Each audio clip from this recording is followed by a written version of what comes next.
तो एमपी में फिलहाल नगरीय निकाय चुनाव नहीं होंगे। इस वक्त की बड़ी खबर आ रही है मध्य प्रदेश से। निर्वाचन आयोग ने मध्य प्रदेश हाईकोर्ट में अपना जवाब दाखिल कर दिया है और फिलहाल वहां पर नगरीय निकाय चुनाव नहीं होंगे।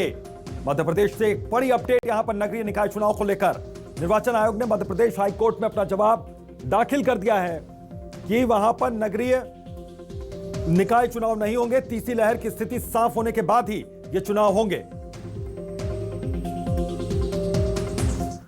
सुनवाई के दौरान चुनाव आयोग की तरफ से अधिवक्ता उपस्थित हुए और उन्होंने न्यायालय में अपना स्टेटमेंट रिकॉर्ड कराया कि अभी चुनाव आयोग का चुनाव कराने का कोई निर्णय नहीं हुआ है, मात्र जो रूटीन प्रक्रिया है वो विचाराधीन है और चुनाव कराने के पहले ग्राउंड रिपोर्ट देखी जाएगी और जो चुनाव होगा उसके पहले तीसरी लहर की जो है उसकी पूरी समीक्षा की जाएगी और उस पर अगर चुनाव आयोग मध्य प्रदेश शासन सेटिस्फाई हो जाएगी तभी चुनाव कराए जाएंगे। और यदि चुनाव कराए भी जाते हैं तो उस समय भी पूरी सुरक्षा का ध्यान में रखा जाएगा। हमारे सहयोगी कुमारिंदर हमारे साथ जुड़ गए इसी खबर पर ज्यादा जानकारी के लिए। सीधा उन्हीं का रुख करते हैं। कुमारिंदर, ये कहा जा रहा है साफ तौर पर कि तीसरी लहर के मद्देनजर अभी तक स्थिति स्पष्ट नहीं है, इसलिए चुनाव नहीं करवाए जाएंगे। कोई तिथि, कोई तारीख? जी देखिए पिछले 15 जुलाई को मध्य प्रदेश चुनाव आयोग ने फैसला किया था, बैठक की थी कि मध्य प्रदेश में अब जो कोरोना की चैन है वो टूट रही है, लिहाजा निकाय चुनाव, पंचायत चुनाव कराने पे विचार किया जाए। उसकी तैयारियां भी शुरू हो गई थी, सुगबुगाहट भी शुरू हो गई थी सारे ग्राम पंचायत, जिला पंचायत स्तर पे।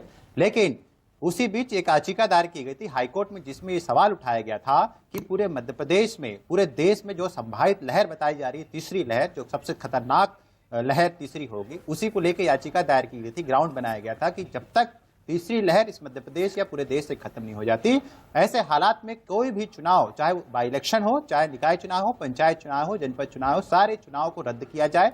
और उसी याचिका पर सुनवाई करते हुए हाईकोर्ट ने, मध्य प्रदेश हाईकोर्ट ने बड़ा फैसला किया है कि जब तक तीसरी लहर और कोरोना जैसे शब्द महामारी से पूरी तरह लगाम नहीं लग जाता, सरकारें कोई भी चुनाव ना कराए। निकाय चुनाव पर इस तरह से हम कह सकते हैं कि सबसे बड़ा जो नगरीय चुनाव है उस पर रोक लगा दी गई है। हालांकि अब देखना यह है कि पिटिशनर्स जो है या सरकार की तरफ से भी क्या जवाब आता है, ये भी हाईकोर्ट ने उनसे मांगा है। आप बने रहेगा हमारे साथ कुमारिंदर, आप बने रहेगा हमारे साथ। संदीप भमरकर हमारे साथ रेजिडेंट एडिटर हैं, वो जुड़ गए हैं। संदीप, इसको किस तरीके से हम देखें यहाँ पर, क्योंकि जवाब दाखिल कर दिया गया हाईकोर्ट के भीतर सरकार की ओर से, यानी कि इंतजार इन चुनाव के लिए करना ही पड़ेगा।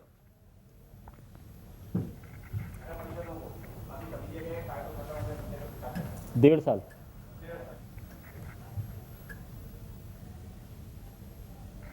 संदीप जी, अब तक आवाज पहुंच रही है मेरी?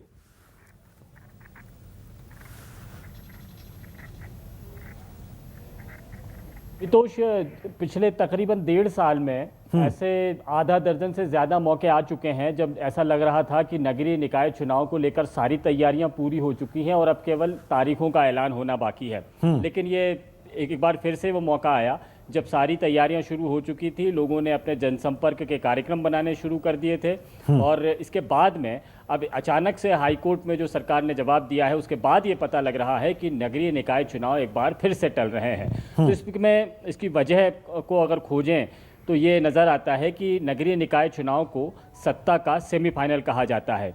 यानी ये वो लिटमस टेस्ट है जिसके ज़रिए ये पता लगाया जाता है कि राजनीतिक दलों की ज़मीन पर कितनी पैठ है। पंचायत चुनाव हो या नगरीय निकाय चुनाव, इन चुनावों के ज़रिए पता लगता है कि वोटर किस दिशा में जा रहा है। और ऐसे में अभी जो कठिन दौर चल रहा है, ऐसे में ख़ास तौर पर सत्ता पक्ष इस तरह के चुनावों से किनारा कर सकता है, चाहे वो कांग्रेस की सरकार हो। कांग्रेस ने भी इसी तरह से चुनाव को टाले थे और अब बीजेपी की सरकार में भी लगभग बिल्कुल, यानी कि इंतजार ये और बढ़ गया है, इंतजार और लंबा हो गया है। बहुत बहुत शुक्रिया आपका इस तमाम जानकारी के लिए। कुमारिंदर, आपका भी बहुत बहुत शुक्रिया। तो नगरीय निकाय चुनाव एक बार फिर से टल गए, इंतजार बढ़ गया।